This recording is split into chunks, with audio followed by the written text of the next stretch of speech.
Hello everyone, general study official के YouTube channel में आप सबका स्वागत है। मेरा नाम है आलोक रंजन। आज हम पॉलिटी शुरू कर रहे हैं, यानी राज्य व्यवस्था यानी भारतीय संविधान की क्लास शुरू कर रहे हैं। इसके तहत हम पूरे भारतीय संविधान को अलग-अलग टॉपिक में बांट करके पढ़ेंगे। कुल लगभग 40-42 टॉपिक है, 38, 39 तो इसमें लिखे हुए हैं। तो इन सारे टॉपिक्स को एक-एक करके हम पढ़ने का प्रयास करेंगे, ठीक है। इतने सारे टॉपिक है, तो मैं थोड़ा सा ब्रीफ इंट्रोडक्शन आपको दे देता हूँ कि एक्चुअली इसमें क्या क्या करना है हमें। ये सारे टॉपिक्स है, इन टॉपिक्स को हम एक एक करके पढ़ेंगे। इसका और अगर कोई टॉपिक बड़ा होगा, जैसे कि मूल अधिकार एक बड़ा टॉपिक है, तो इस टॉपिक को भी हम कोशिश करेंगे एक या दो या तीन वीडियो में उसको छोटा करके पढ़ें। और इसके अलावा जब वीडियो के सारे फैक्ट्स जानने के बाद, इसके सारे हिस्ट्री जानने के बाद, इससे रिलेटेड जितने भी क्वेश्चंस आए हैं अलग अलग एग्जाम्स में, ठीक है ना, उसका भी उसी वीडियो में हम प्रैक्टिस करेंगे, ताकि एक तो आपको उस टॉपिक की समझ और गहरी हो जाए, प्लस प्रीवियस ईयर अलग अलग एग्जाम्स में जो भी आप एग्जाम देना चाहते हैं उसमें कैसे क्वेश्चंस पूछे जाते हैं, उसका नेचर क्या होता है, वो भी आपको समझ में आ जाए, ताकि आपको एग्जाम्स में लाभ मिले। तो आज हम शुरुआत करेंगे पहले टॉपिक से, जो कि भारत का संवैधानिक इतिहास है, ठीक है। जो हाईलाइट किया हुआ, इसी तरह जो जो टॉपिक कंप्लीट हो जाएगा हम उसको हाईलाइट करते जाएंगे, ताकि आपका भी दिमाग में एक स्ट्रक्चर बना रहेगा, ठीक है।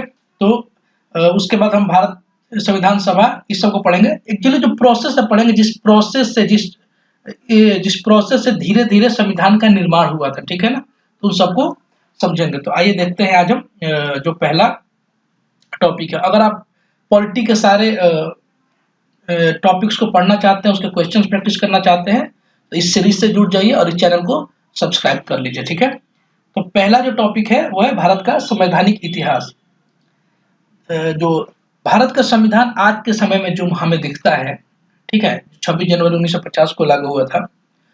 उस संविधान वो एकाएक नहीं बन गया, उस संविधान की अपनी एक हिस्ट्री है। वो 150-200 सालों से धीरे धीरे विकसित होते होते वो संविधान उस परिस्थिति में पहुंचा, ठीक है ना, जिसको अंत में 2 सालों में आजादी के बाद भारत संविधान सभा ने उसको कंपाइल किया और कुछ नई चीजें उसमें जोड़ी, प्लस कुछ जरूरत के हिसाब से चीजें उसमें जोड़ी, और एक किताब बनाई जिसको हम भारतीय संविधान बोलते हैं, ठीक है। तो सबसे पहले जानते हैं कि संविधान क्या होता है। देखिए, संविधान के कई डेफिनेशंस हैं, और जो संविधान का मूल बात यह है कि एक सेट ऑफ रूल्स है, एक ऐसी किताब है जिसमें रूल्स लिखे हुए हैं कि देश है वो कैसे चलेगा, ठीक है ना, देश में सरकारें कैसे चलेंगी, ठीक है ना, इसमें नियुक्ति कैसे होगी, किसी व्यक्ति को हटाया कैसे जाएगा, लोगों के अधिकार क्या है, लोगों के कर्तव्य क्या है, ये सारी बातें लिखी हुई है। तो किसी भी संस्था, किसी भी परिवार, इनफैक्ट किसी भी देश को चलाने के लिए एक रूल होना चाहिए, इस रूल के अंतर्गत चलेगा, ताकि क्योस ना बढ़े, अराजकता ना बढ़े और सिस्टम से सारी चीजें चलती रहे। तो उस बुक को बोलते हैं संविधान। तो जो हमारा संविधान है आज का, उसका जो विकास रहा है अलग अलग समय में, अलग अलग कालखंड में, ठीक है ना, उसको हम धीरे धीरे देखेंगे। तो संविधान विकास के साथ हम 4 टॉपिक में उसको बांट के देखेंगे। पहले देखेंगे ईस्ट इंडिया कंपनी जो थी, उसके अंतर्गत संविधान में क्या क्या विकास हुआ, उन्होंने कौन कौन से कानून बनाए। उसके बाद देखेंगे जो ब्रिटिश सरकार थी, 1857 की लड़ाई के बाद जो ब्रिटिश सरकार ने पूरी तरीके से भारत को अपने नियंत्रण में ले लिया था, उसके बाद उनके शासन में कौन कौन से अधिनियम बने, उसको देखेंगे। उसके बाद जब देश में आजादी मिल गई, तो उस समय जो संविधान सभा थी, उसने क्या क्या कैसे कैसे संविधान का निर्माण किया, तो जब हम उसको पढ़ेंगे उसके तहत इस टॉपिक को पढ़ेंगे। इसके अलावा जब हम संविधान में संशोधन पढ़ेंगे, ठीक है ना, कि संविधान में क्या क्या संशोधन हुए, तब हम पढ़ेंगे कि 26 जनवरी 1950 से लेके आज तक, यानी 2023 तक संविधान में क्या क्या विकास हुआ है। जैसे ये वाला जो टॉपिक है 38 नंबर टॉपिक, ठीक है, जब हम इसको पढ़ेंगे तो हम एक्चुअली पढ़ेंगे कि संविधान 1950 के बाद से संविधान का क्या रोल रहा है। संविधान में संशोधन अनुच्छेद 368 के तहत होता है, ठीक है। तो इन दोनों टॉपिक को तो हम तब पढ़ेंगे, पर इन दोनों टॉपिक को हम पढ़ेंगे, जैसे ये टॉपिक आज के वीडियो में देखेंगे, ये टॉपिक इसके अगले वीडियो में देखेंगे, और इस तरीके से निरंतर हम देखते चले जाएंगे, ठीक है। तो आइए शुरुआत करते हैं। पहला है कि वो टॉपिक क्या था कि ईस्ट इंडिया कंपनी के तहत कौन कौन से एक्ट बने थे 1773 से लेकर 1853 तक, ठीक है। तो आज देखेंगे। किसी भी बड़े टॉपिक को अगर हम छोटे छोटे भागों में डिवाइड कर देना, तो टॉपिक आसान हो जाता है। एकाएक सारे बड़े टॉपिक को लीजिएगा तो फिर टॉपिक बहुत लेंदी लगने लगता है, ठीक है। तो हम वही करेंगे, उसको तोड़ के पढ़ेंगे। पहला था 1773 के रेगुलेटिंग एक्ट। इसके पहले का क्या इतिहास था, ये सब हम मॉडर्न हिस्ट्री के क्लास में पढ़ेंगे। यहाँ सिर्फ कानून की बात करेंगे, ठीक है, क्योंकि हम पॉलिटी की बात कर रहे हैं। तो रेगुलेटिंग एक्ट बना था 1773 में। उसके क्या क्या पॉइंट्स थे, देखिए। पहला पॉइंट है बंगाल का जो गवर्नर था, उससे हुआ करता था, उसको बंगाल का गवर्नर जनरल बना दिया गया, ओके।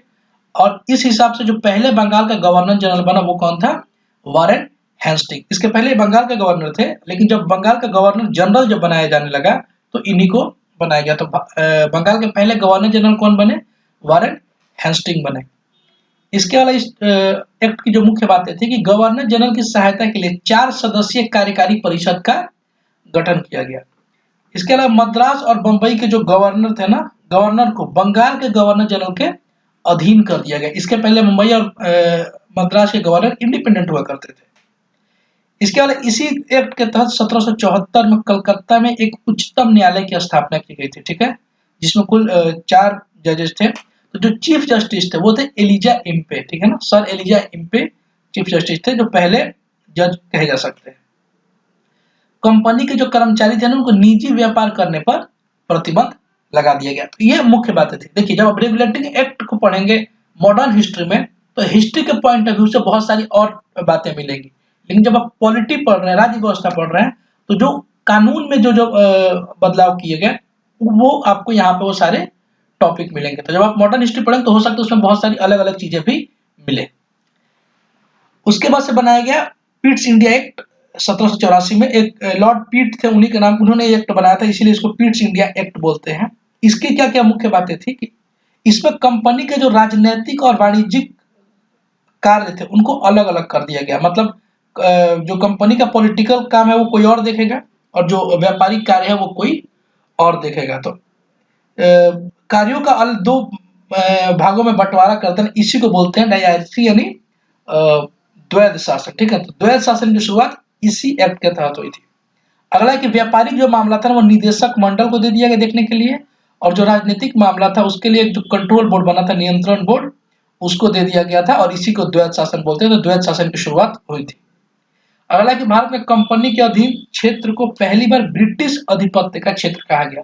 इसके पहले कंपनी के अधीन जो क्षेत्र था वो कंपनी का बोला जाता था, लेकिन पिट्स इंडिया एक्ट के तहत और उसके बाद से जो कंपनी के अंतर्गत क्षेत्र था उसको ब्रिटिश अधिपत्य के अंतर्गत कहा जाने लगा। तो ये पिट्स इंडिया एक्ट के तहत 4 मुख्य बातें थी।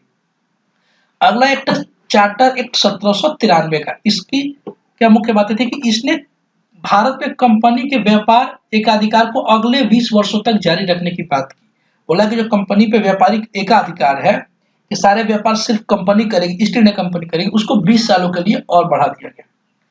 इसके अलावा कंपनी का जो लाभांश था उसको 10% तक और बढ़ाने की अनुमति दी गई कि आप अपने लाभांश को, जो लाभ का अंश है, उसको 10% और बढ़ा सकते हैं।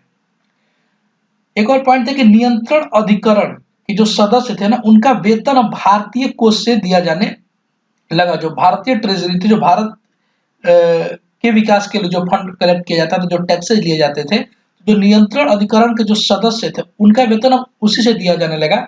इसके पहले उनका वेतन कंपनी का जो लाभांश होता था, जो कंपनी प्रॉफिट कमाती थी, उससे दिया जाता था। तो इस तरीके से धीरे धीरे कंपनी ने अपने खर्चे कम किए और भारतीय जो राजकोष है उस पर खर्चे बढ़ते गए। उसके बाद बना चार्टर एक्ट 1813। ये बड़ा इंपॉर्टेंट है, इससे बहुत क्वेश्चन पूछे जाते हैं। इसकी क्या क्या मुख्य बातें थी वो देखते हैं कि कंपनी का भारतीय व्यापार पर एकाधिकार को समाप्त कर दिया गया। अभी हमने क्या पढ़ा था 1793 वाले एक्ट में कि कंपनी का जो व्यापार था, व्यापार पर जो एकाधिकार था उसको 20 साल के लिए बढ़ा दिया गया था, और ठीक 20 साल बाद 1813 में जो कंपनी का व्यापार पे एकाधिकार था, मोनोपोली थी, उसको समाप्त कर दिया गया। लेकिन उसमें एग्जेम्पशन क्या था, चीन के साथ व्यापार और चाय का जो व्यापार करती थी ईस्ट इंडिया कंपनी, उसको उस पे उसका एकाधिकार बना रहा है। यानी बाकी सारे क्षेत्रों के व्यापारिक अधिकार तो कंपनी से छीन लिए गए, लेकिन चीन से व्यापार और चाय के साथ व्यापार, चाय का जो व्यापार करती थी, उस पर कंपनी का एकाधिकार बना रहा।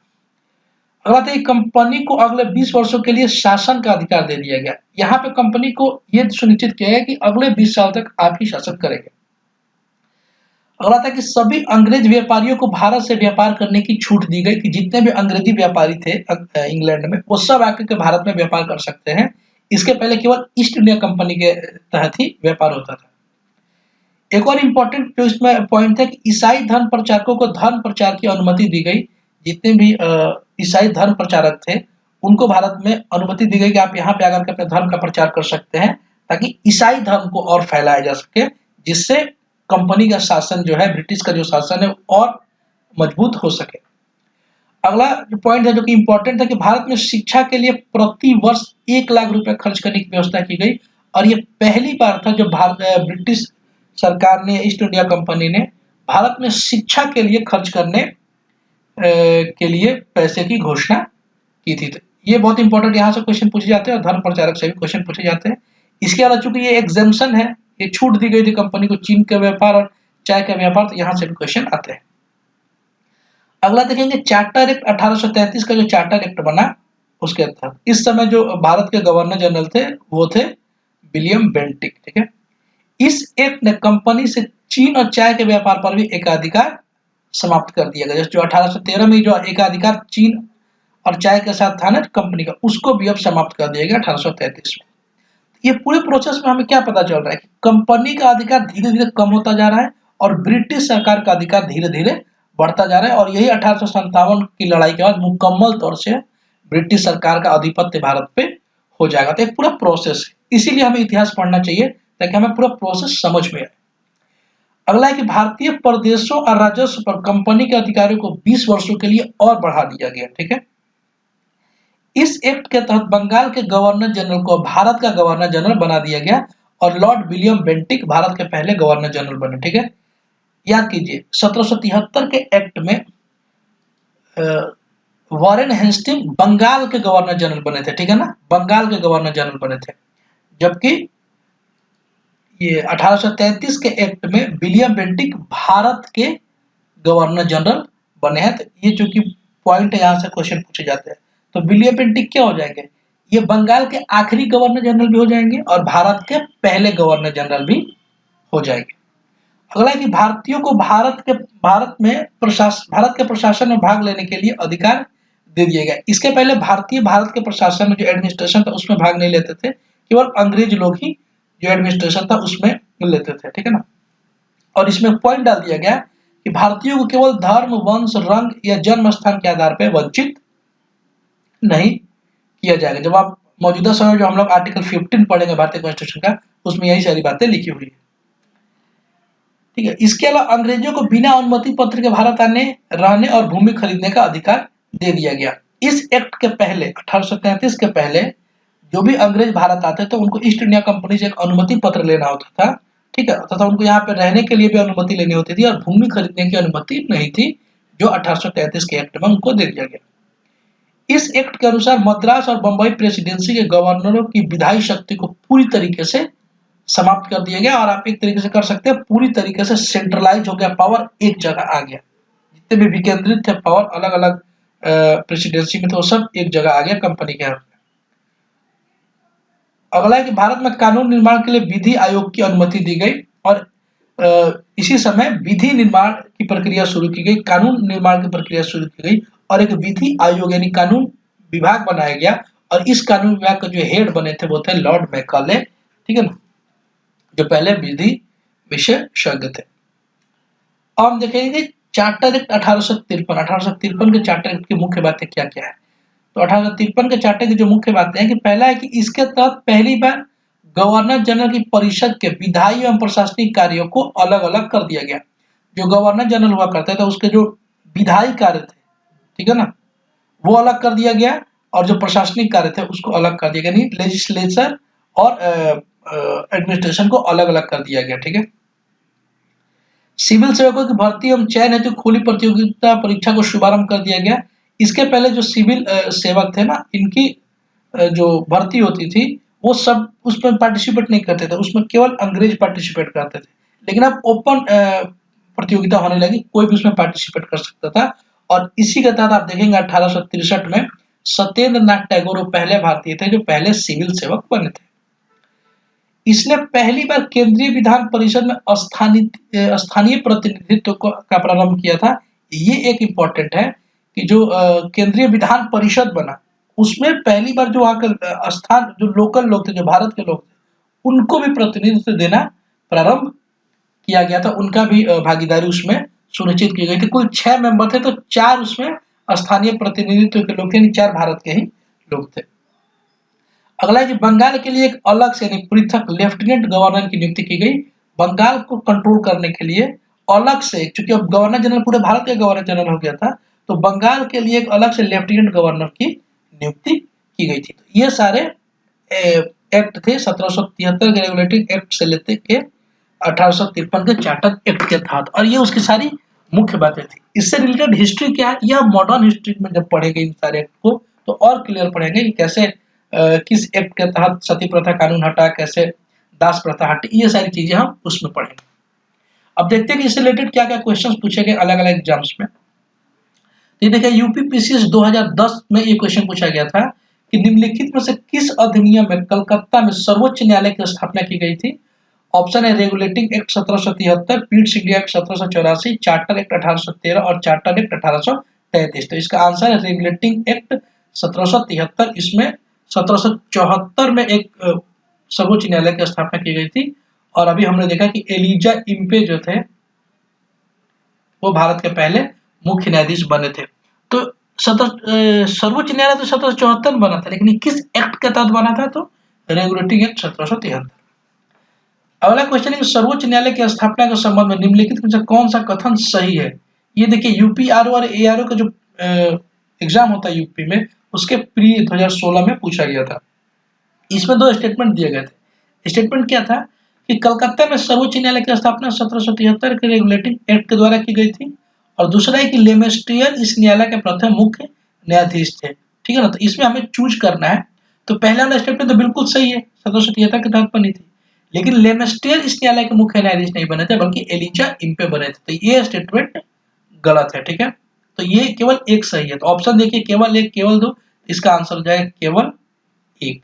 ओके, कभी भी क्वेश्चन सॉल्व कीजिएगा तो आप अंडरलाइन जरूर कीजिएगा, कहीं पे नहीं पूछा रहता है, कहीं सही पूछा रहता है। ठीक है, उसकी वजह से माइनर मिस्टेक्स ना हो। अगला है कि निम्नलिखित में से किससे भारत में अंग्रेजी शिक्षा की नींव पड़ी थी। ये आईएएस प्री यूपीएससी का जो आईएएस का एग्जाम होता है उसके प्री 2018 में ये क्वेश्चन पूछा गया था। ठीक है, अंग्रेजी शिक्षा की नींव किस किस चीज से पड़ी थी। इसमें 3-4 पॉइंट दिए गए हैं। पहला कि 1813 का चार्टर एक्ट, दूसरा है general committee of public instruction 1823, और तीसरा है प्राच्यविद एवं आंग्लविद विवाद। ठीक है, इसमें देखिए ये पहला जो है कि 1813 का चार्टर एक्ट, तो हमने अभी उसमें पढ़ा था कि 1813 का चार्टर एक्ट में 1 लाख रुपए की व्यवस्था की गई थी पहली बार शिक्षा के लिए। तो पहला तो सही है, पहला तो वही। ये दोनों टॉपिक हमने इसके तहत नहीं पढ़ा, तो जरा देखिए इसमें क्या है कि general committee of public instruction 1823। ठीक है, देखिए हुआ क्या था कि जो 1813 में जो 1 लाख रुपए खर्च करने की बात की गई थी, तो वो 1813 से खर्च होना शुरू नहीं हुआ था, बल्कि उसके 10 साल बाद लगभग 1823 में एक कमिटी बनी जिसे बोलते हैं general committee of public instruction. ठीक है, एक कमिटी बनाया गया था, और इस कमिटी को इंस्ट्रक्शन दिया गया था कि भैया आप शिक्षा पे 1 लाख रुपए खर्च करो, कैसे कैसे खर्च करना है ये आप इसका एक ब्लूप्रिंट बनाओ, इसकी तैयारी आप करो। तो ये भी स्टेटमेंट सही है। ठीक है, और दूसरा है प्राच्यविद और आंग्लविद विवाद। देखिए प्राच्यविद को इंग्लिश में बोलते हैं ओरिएंटलिस्ट। ठीक है, और आंग्लविद को बोलते हैं एंग्लिस्ट। ठीक है ना, इसको एंग्लिस्ट बोलते हैं या एंग्लो बोलते हैं। ओरिएंटलिस्ट यानी प्राच्यविद का मतलब होता है वो लोग जो पुरानी शिक्षा व्यवस्था यानी पुरानी व्यवस्था के हामी होते हैं, कि जो सिस्टम चला रहा है उसी के हामी होते हैं, जो देसी चीज है उसके हामी होते हैं। और जो एंग्लिस्ट यानी आंग्लविद होते हैं वो अंग्रेजी शिक्षा यानी अंग्रेजी शिक्षा यानी अंग्रेजी पद्धति के हामी होते थे। इन पे विवाद चल रहा था। जब बात हो रही थी कि एक्चुअली शिक्षा को कैसे प्रमोट किया जाए भारत में, तो 2 विवाद थे। प्राच्यवादियों का एक ग्रुप था और आंग्लवादियों का भी एक ग्रुप था। ठीक है, जो आंग्लवादी थे, ठीक है ना, इसमें जो आंग्लवादी थे शिक्षा के समर्थक के नेता थे ट्रेविलियन। ठीक है, इसके थे ट्रेविलियन, जबकि एचटी प्रिंसेप जो थे ना, प्रिंसेप वो प्राच्यवादी के नेता थे। ये बोल रहे थे कि भैया इस जो भारत में अंग्रेजी शिक्षा कर रहे, जो शिक्षा पढ़ा रहे उसको भारतीय भाषा में करो, जबकि आगे भी बोल रहे थे कि नहीं अंग्रेजी भाषा में करो, वो ज्यादा बेहतर है। तो ये विवाद भी शिक्षा से, अंग्रेजी शिक्षा से जुड़ा हुआ है। तो ये तीनों मॉडर्न हिस्ट्री में इसको डिटेल में पढ़ा जाता है, तो ये तीनों स्टेटमेंट सही है, तो इसका आंसर हो जाएगा डी। ठीक है, इस तरीके से क्वेश्चन प्रैक्टिस करने से भी ये सारी चीजें आ जाती हैं। बहुत बार किताब में, नोट्स में आपको ये पॉइंट नहीं मिलेगा, ये पॉइंट तो मिल जाएगा मॉडर्न हिस्ट्री में, पर ये general committee of public instruction वाला नहीं मिलेगा। इसीलिए आपको ज्यादा ज्यादा क्वेश्चन प्रैक्टिस करना चाहिए, ताकि बिटवीन द लाइंस जो बातें हैं ना उसको भी पढ़ाया जा सके, और उसे भी क्वेश्चन आए तो उसको सॉल्व किया जा सके। अगला, किस अधिनियम के द्वारा ब्रिटिश संसद ने चाय और चीनी के साथ व्यापार को छोड़कर ईस्ट इंडिया कंपनी के भारत के साथ व्यापारिक एकाधिकार को समाप्त कर दिया था? इसका ऑप्शन है 1813 का चार्टर अधिनियम, 1833 का चार्टर अधिनियम, 1853 का चार्टर अधिनियम या 1873 का चार्टर अधिनियम। तो इसका आंसर होगा 1813 का चार्टर अधिनियम, जिसके तहत कंपनी ने, ब्रिटिश सरकार ने कंपनी के चीनी और चाय के व्यापार पर एकाधिकार को छोड़कर बाकी सारे अधिकार को समाप्त कर दिया था। ठीक है ना, और 1833 के चार्टर एक्ट से इन दोनों अधिकार को भी समाप्त कर दिया, यानी चीनी और जो चीन के साथ व्यापार था और चाय पे व्यापार था, उस पर भी कंपनी का एक अधिकार नहीं रहा। तो ये दोनों आप याद रखिएगा। अगला है कि किस अधिनियम ने भारतवासियों को अपने देश के प्रशासन में कुछ हिस्सा लेना संभव बनाया? ठीक है, तो option A charter act 1833, charter act 1853, government of India act 1858 और इंडियन काउंसिल एक्ट 1861। देखिए यूपी पीसीएस का जो प्री का एग्जाम हुआ था 2012 में, वो वहां पे ये क्वेश्चन पूछा गया था। ठीक है, तो इसका आंसर है चार्टर एक्ट 1833। इसके तहत पहली बार भारतीयों को प्रशासन में हिस्सा लेना संभव बनाया, और इसी में लिखा गया था कि किसी को भी धर्म, वंश, जाति, इन सब आधार पे किसी को किसी भी प्रतियोगिता से, किसी भी पद से बाहर नहीं किया जा सकता। जबकि जो चार्टर एक्ट 1853 था, इसमें पहली बार खुली प्रतियोगिता करने की शुभारंभ किया गया था। अगला है कि बंगाल का पहला गवर्नर जनरल कौन था? ठीक है ना, ये एसएससी और आईबीपीएस के एग्जाम में पूछा गया है। तो बंगाल का पहला गवर्नर जनरल थे वारेन हेस्टिंग। ठीक है, जबकि और देख लीजिए विलियम बेंटिक थे, ये भारत के पहले गवर्नर जनरल थे। ठीक है ना, 1833 में बने थे। जबकि जो लॉर्ड कैनिंग थे, ये भारत के पहले वाइसराय थे। ठीक है ना, वाइसराय, जब 1858 का पढ़ेंगे तो उसमें पढ़ेंगे कि वाइसराय बने। और जो लॉर्ड माउंटबेटन थे, वो आजाद भारत के पहले गवर्नर जनरल या वाइसराय थे। ठीक है ना, तो ये इन सब के बारे में एक एक पॉइंट है। अगला है कि किस, कुछ अब वन लाइनर है, जरा इसको देख लीजिए ताकि आपको रिवाइज हो जाए कि किस एक्ट के तहत कंपनी के राजनीतिक और वाणिज्यिक कार्यों को अलग अलग कर दिया गया था?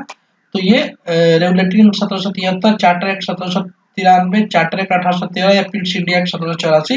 तो इसका आंसर है पिट्स इंडिया एक्ट 1784, जिसमें पॉलिटिकल और व्यापारिक ये सारे अलग अलग कर दिए गए थे, और इसी को द्वैत शासन कहा जाता है। अगला कि किस एक्ट में ईसाई धर्म प्रचारकों को धर्म प्रचार की अनुमति दी गई थी? तो ये चार्टर एक्ट 1813, 1793, 1833 या 1853। तो इसका आंसर है चार्टर एक्ट 1813 के तहत ईसाई धर्म प्रचारकों को धर्म प्रचार की अनुमति दे दी गई थी। अगला, किस एक्ट में कंपनी के चीन और चाय के साथ व्यापार पर एकाधिकार को समाप्त कर दिया गया था? तो 1833, 1813, 1793 या पिट्स इंडिया एक्ट। तो इसको 1833 के एक्ट के आधार पे कंपनी का चीनी और चाय के व्यापार पर भी एकाधिकार को समाप्त कर दिया गया था। जबकि 1813 का जो एक्ट था उसमें चीन के साथ व्यापार और चाय के व्यापार को छोड़ करके बाकी सारे एकाधिकार को समाप्त कर दिया गया था। तो ये थे आज का वीडियो, और ये से रिलेटेड जितने भी क्वेश्चन थे। आई होप आपको अच्छा लगा होगा। ठीक है, और अगर अच्छा लगा हो और इसी तरह पॉलिटी के बाकी सारे टॉपिक पढ़ना चाहते हैं, अलग सब्जेक्ट के भी टॉपिक पढ़ना चाहते हैं जो जल्दी शुरू होगा, तो आप इस चैनल को सब्सक्राइब जरूर कर लीजिए और वीडियो को लाइक कीजिए अगर आपको अच्छा लगा। और कोई भी सुझाव हो तो कमेंट में जरूर दीजिएगा। अपना ख्याल रखिए। Thank you.